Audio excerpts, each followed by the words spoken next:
A opinião pública americana acordou nesta manhã com uma notícia chocante. Veio a público a informação sobre uma grande operação conduzida pelo FBI, em conjunto com agentes de imigração e da alfândega. As ações ocorreram de forma simultânea após uma investigação sigilosa que vinha sendo conduzida havia semanas. No centro da operação estava um general de alta patente da Marinha dos Estados Unidos. Segundo as autoridades, agentes entraram no escritório oficial do general, em Washington, logo no início da manhã. Durante a ação, toda a área foi completamente isolada, com reforço máximo na segurança do prédio e medidas extraordinárias adotadas nos arredores. As imagens da operação se espalharam rapidamente e causaram grande repercussão em todo o país. Durante as buscas, os investigadores descobriram que o escritório não funcionava apenas como um espaço de trabalho militar comum. Foram encontrados compartimentos secretos, painéis falsos nas paredes e cofres especialmente preparados. Nesses locais, havia grandes quantias de dinheiro e vários quilos de drogas. O tipo e o volume do material apreendido ampliaram ainda mais o alcance da investigação. Fontes federais afirmaram que nunca antes uma descoberta dessa magnitude havia sido feita dentro de uma instalação militar. Após a operação, o prédio foi totalmente lacrado para garantir a segurança da investigação criminal. As autoridades ressaltaram que a ação não foi motivada por uma denúncia repentina, mas sim pelo resultado de um monitoramento prolongado. Apurou-se que os serviços de inteligência dos Estados Unidos vinham observando o general havia meses, possivelmente anos. Durante esse período, foram analisadas detalhadamente transações financeiras, registros de tráfego marítimo e conexões internacionais. Transferências de dinheiro suspeitas e rotas marítimas incomuns chamaram a atenção dos investigadores. Em especial, o fato de navios militares deixarem os sistemas de rastreamento em determinados momentos reforçou as suspeitas e aprofundou a investigação. Todos esses elementos serviram de base para o avanço do caso. De acordo com o processo de investigação, o general teria abusado de forma sistemática de sua autoridade. Ele é acusado de usar a camuflagem militar e a estrutura logística dos navios de guerra da Marinha dos Estados Unidos para atender a interesses pessoais. As apurações indicaram que esses navios transportavam cargas diferentes quando não estavam em missões oficiais. Embora fossem registradas como equipamentos militares, essas cargas eram, na verdade, usadas para o transporte de drogas. Alterações nos registros portuários e o uso de documentos falsos chamaram a atenção dos investigadores. Segundo as autoridades, esse esquema permitiu que as remessas passassem despercebidas por um longo período. Um dos pontos mais graves do processo é a ligação do general com redes criminosas internacionais. As acusações apontam que ele mantinha contato direto com líderes de organizações criminosas de alto escalão baseadas na Somália, que desempenhavam um papel central no tráfico marítimo de drogas a partir da África. As drogas eram levadas inicialmente a locais seguros em embarcações militares e depois encaminhadas para portos dos Estados Unidos. Em troca, teriam sido feitos pagamentos de milhões de dólares. O fato de parte desse dinheiro ter sido encontrado no escritório do general reforçou as acusações. Fontes federais afirmaram que a operação não tinha como alvo apenas uma pessoa, mas toda uma rede criminosa. Ao longo da investigação foram realizadas prisões em diferentes estados. Também constam no processo empresas de logística civil e ex-militares supostamente envolvidos no esquema.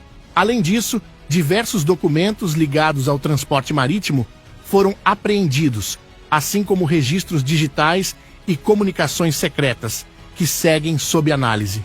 As autoridades ressaltaram que a investigação ainda está em fase inicial. O presidente dos Estados Unidos, Donald Trump, também se manifestou de forma enfática sobre o caso. Segundo ele, não se trata de um crime comum, mas de um ato de traição que colocou em risco a força militar e a segurança nacional. Trump afirmou que o general envolvido deve responder por traição e garantiu que acompanhará o andamento do processo de perto para assegurar que a justiça seja feita. As declarações do presidente tiveram forte repercussão nos meios políticos. Especialistas em direito destacam que o processo reúne acusações extremamente graves, incluindo tráfico de drogas, tráfico de pessoas, colaboração com organizações criminosas e uso indevido de recursos do Estado. Além disso, está sendo avaliada a possibilidade de que segredos militares tenham sido colocados em risco. Caso as acusações sejam confirmadas, o acusado pode enfrentar uma pena de prisão muito longa. Alguns juristas afirmam ainda que existe a possibilidade de um julgamento na esfera militar, o que tornaria o processo ainda mais longo e complexo. O episódio reacendeu o debate sobre os mecanismos de controle das Forças Armadas nos Estados Unidos, especialmente no que diz respeito à fiscalização das transações financeiras de oficiais de alta patente. Especialistas alertam que o fato de navios militares estarem, em muitos casos, fora dos mecanismos de controle civil representa um risco significativo.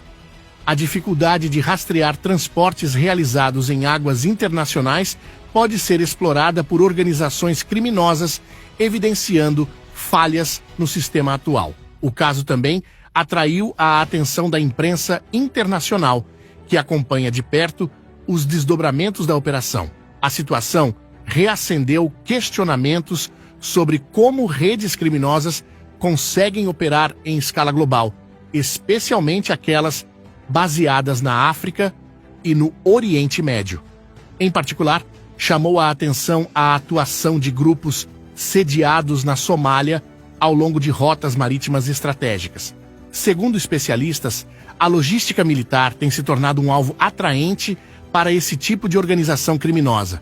Aliados dos Estados Unidos acompanham com atenção os primeiros desdobramentos da investigação já iniciada e discutem possíveis repercussões diplomáticas.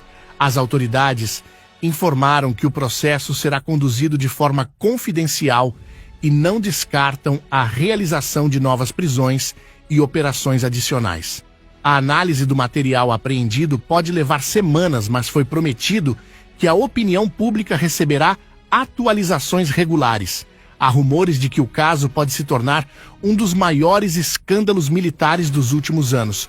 Enquanto isso, outro episódio chamou a atenção nesta manhã. As Forças Armadas dos Estados Unidos realizaram uma intervenção sem precedentes na América Latina. Caças americanos atacaram em alto mar um navio mercante com bandeira colombiana que havia saído da Venezuela e tinha como destino final os Estados Unidos, passando pelo México. O planejamento e a forma da operação indicam que se tratou de algo muito mais complexo do que uma simples ação de segurança marítima. Segundo autoridades, o navio já vinha sendo monitorado há bastante tempo pelos serviços de inteligência. A decisão de intervir foi tomada após semanas de vigilância técnica e acompanhamento em terra. O incidente é visto como um ponto de inflexão que pode impactar diretamente o equilíbrio da região. Nos registros oficiais, a embarcação aparecia como um navio mercante que transportava alimentos e produtos para consumo humano. Os documentos de carga indicavam produtos agrícolas, alimentos embalados e itens essenciais. No entanto, a inteligência dos Estados Unidos concluiu que esses documentos haviam sido falsificados de forma sistemática. Durante o carregamento, diferentes códigos de contêineres foram utilizados e alterados repetidamente ao longo do transporte. Imagens de satélite e sinais eletrônicos revelaram diferenças significativas entre o peso declarado da carga e o peso real. Essas inconsistências foram um dos principais fatores que levaram à realização da operação. De acordo com fontes americanas, o navio partiu de um porto estrategicamente localizado na costa da Venezuela, que teria sido usado com frequência recente para remessas ilegais. Há indícios de que a carga não seguia diretamente para os Estados Unidos, mas por um trajeto em várias etapas. A primeira parada ocorreria em águas mexicanas, onde o material seria dividido e redistribuído entre diferentes embarcações, dificultando